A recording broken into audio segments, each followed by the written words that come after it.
Well, Arsenal is said to play a championship side known as Preston, that is tomorrow, at what we call the Deep what?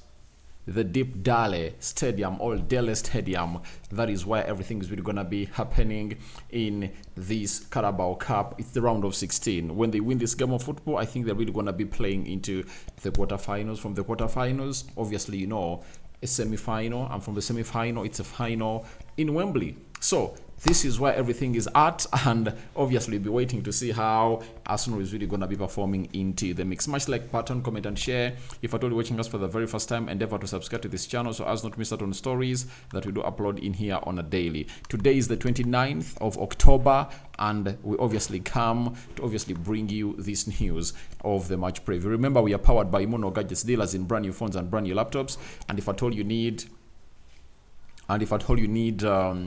a used phone and a used laptop from the United Kingdom, you can as well go ahead and obviously find it down there in their shop. So call them on +256 70 99 88 665 and you'll thank me later. That is Mono Gadgets for you. Let's get into the game of football. Arsenal over the weekend drew with Liverpool 2-2, and you know who was on target? It was Bukayo Saka, returning from injury and obviously exploding at Emirates and silencing Liverpool fans in a space of just 9 minutes. The other player that was on target is the new signing, that is Mikel Merino, who was also on what we call the leading, because that was the second lead. The first lead was really catered for by Bukayo Saka. Then after Bukayo Saka, Virgil van Dijk leveled. After Virgil van Dijk leveling, you know what happened? A guy called Mikel Merino went ahead to put that ball that was delivered as a set piece by Declan Rice into the back of the net. So those two were on target, and the team they're really going to be facing tomorrow, that is Preston North End, is really also went ahead to obviously have a draw. They played Portsmouth and it was 3-3. Sam Greenwood, 16th minute. Mads Franken Jensen went ahead to obviously put in another goal in the 45th plus 3rd minute, and Brad Potts, 48th minute, meaning that there were 3 goals up, but Portsmouth came up and obviously scored what we call 3 from behind to obviously complete what we call the comeback. So they are hosting Arsenal. Such teams aren't always easy, and you anticipate that Mikel Arteta really needs a trophy in his in this season, because he last won a trophy, talking about a trophy, not the Community Shield, when he won the FA Cup in his debut season at the club of Arsenal. But ever since then, he has never come close to really winning these tournament trophies. For the Premier League, twice he has found himself in a position of re-tussling it out with a side called Man City and that's what we've gone ahead to get even till now. So as it stands, when you look at Preston North End, they are 16th onto the championship table, right? And Arsenal is 3rd onto the Premier League table. So we are waiting to see how everything is really going to be panning out at that side. When you look at the injuries that Arsenal do have, Martin Odegaard still doubtful, you know that very well. Then the other player that is really out, Kientien is out. Who else? I think Calafiori is out, but the manager today has told us that Gabriel Magalhaes is really good to go and is not all that having a serious injury. So that obviously gives him a chance to obviously come up and obviously face out Preston North End and represent and see how things are really going to be panning out. So Takahiro Tomiyasu is also out. Timber just had a little bit of a cramp, but he's really going to be available, I think. And obviously, second choice goalkeeper Neto obviously couldn't obviously come up and obviously take part in this cup because he was really in the stitches when he was still, I think, at Wolves. Was it Wolves? Right? Then Jack Potter became Arsenal's youngest ever starter in goal against Bolton. You remember that very well. Then Tommy Setford obviously could start if at all he comes in through, but I don't think so. This is a serious game, and Arteta really needs to do the needful. When you look at Preston North End, Chad Evans is having a discomfort. Patrick Bauer is having an elbow injury. Then Wilkin is having a tendon.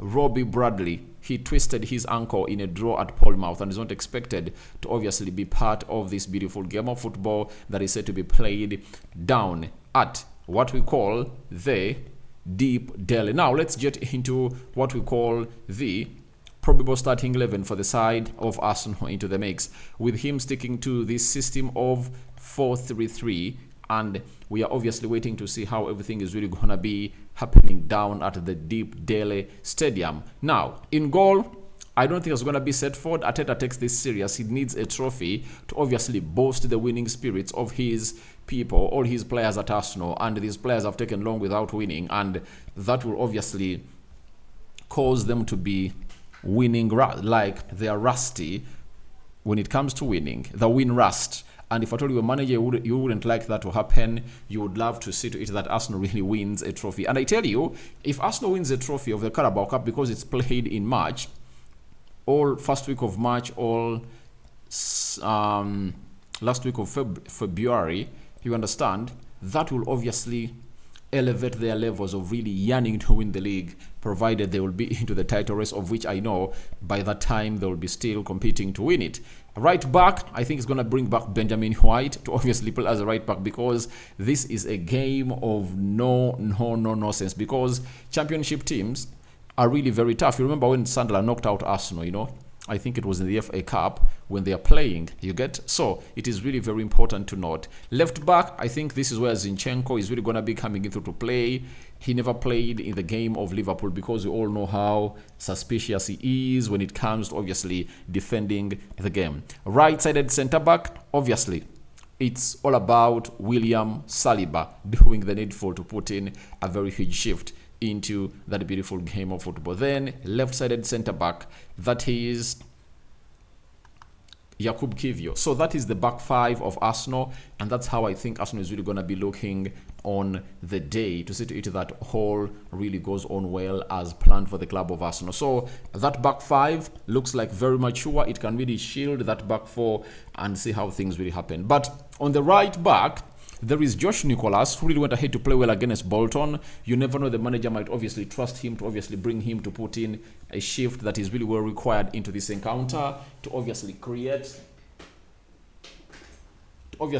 lots of moments that everyone is really going to be thinking about. That is the back five of Arsenal. Then in the midfield, I think Jorginho obviously deserves a start because he hasn't even come off the bench, you know, for some long time. And I think this is the game that Arteta needs to give him some part to play into that midfield to obviously show us his skill set and really send a message to the manager that I really can get into your team. I can get ahead of Merino, Partey, and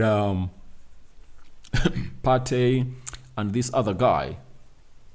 That is Declan Rice. Then on the other side, I think he's really going to field Lewis Kelly to obviously come and play in the midfield, because Lewis Kelly is really versatile. He can play as a left back, can play as a midfielder. So Arteta has just gone ahead to obviously play or bring him onto the game of Liverpool to play as a left back, and his side was really vulnerable because Julian Timber was injured. And after that, we saw to it that Salah and Liverpool capitalized onto that, and they saw themselves really doing the equalizer, you know. And I expect him to play in the midfield, all else on the left back. All Zinchenko plays in the midfield, all him playing into the left back. Then the other player I anticipate to be played in the midfield is Mikel Merino. Now, having gone ahead to put out a very big performance in that game, I really understand that it's really going to be very important for the manager to obviously bring him back to play some minutes. If there is a chance for him to score another goal in 2 consecutive games, it is this one. This is the game where everything will obviously happen well for this Mikel Merino side. So I believe Mikel Merino will obviously get himself a part to play into this beautiful game of football. Then, on the right attacking side of the midfield, I think I'll have to see a player by the names of Nwaneri. Nwaneri is going to be a starter. One of the players that I can even put my hand and they're really going to start is Nwaneri, because I think the manager hasn't gone ahead to obviously trust him in games, like bring him on early enough to obviously turn around these games. I was really talking to one of the people that watches this channel a lot, that is an Arsenal fan, known as he was known as David Sozi, right? I told him that the problem that Mikel Arteta did in the second half, he sat so much back, and when he sat so much back, you saw what happened. Sitting back went ahead to obviously caused lots of problems to the manager of Arsenal. They invited pressure and they couldn't obviously hit Arsenal on the break. Though that was the plan. Sorry, they couldn't hit Liverpool on the break. It was the plan, but it wasn't effective. And you know why it wasn't effective? Because Martinelli and Saka couldn't obviously connect on well and really make the right runs. And I believe all he needed was take Saka off, take Martinelli off, and get in Nwaneri and Jesus to get in some 30 minutes onto the pitch, because they had some good intensity. Nwaneri is that kind of player that is really going to give you the hold-up play in that midfield and obviously find that exquisite line-breaking pass to release either Trossard or Jesus. You get, I think he did that a little bit late, and you saw to it that when he brought them on, that's when Arsenal started to obviously attack again, meaning that the other players that were supposed to obviously affect the game offensively had run out of steam. They were naked, and however much Saka said he really felt like he could play for 90 minutes, but the manager took him off. I think he took him off for a reason. So Nwaneri comes in through to play onto that side.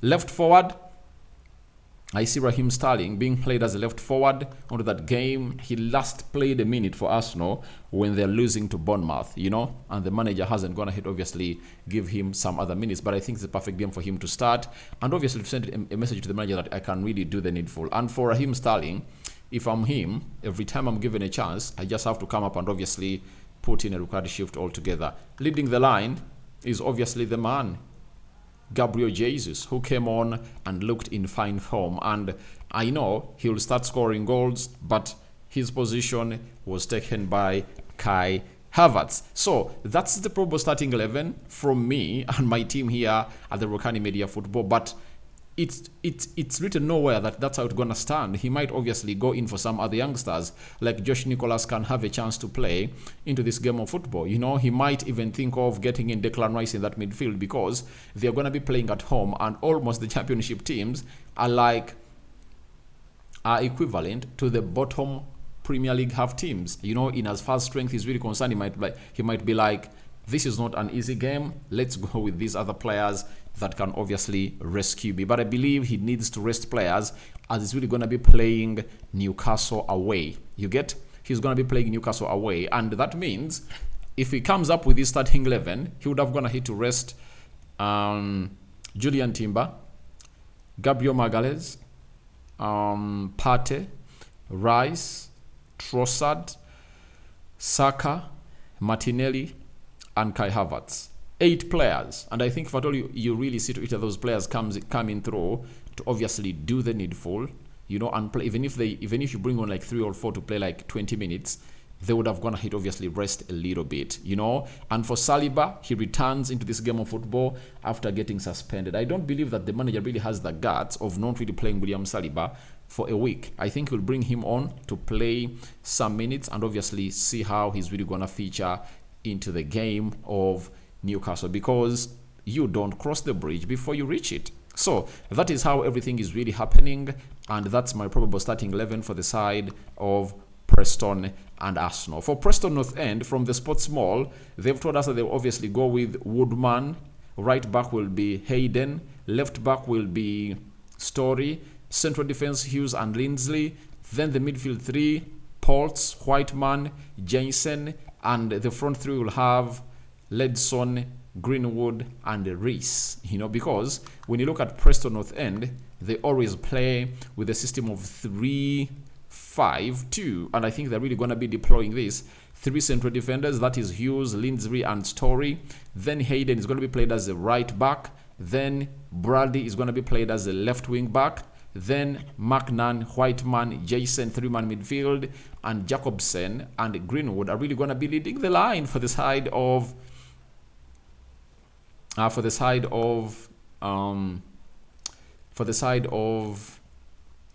Preston. So my prediction is simple: Arsenal 3, Preston North End 0.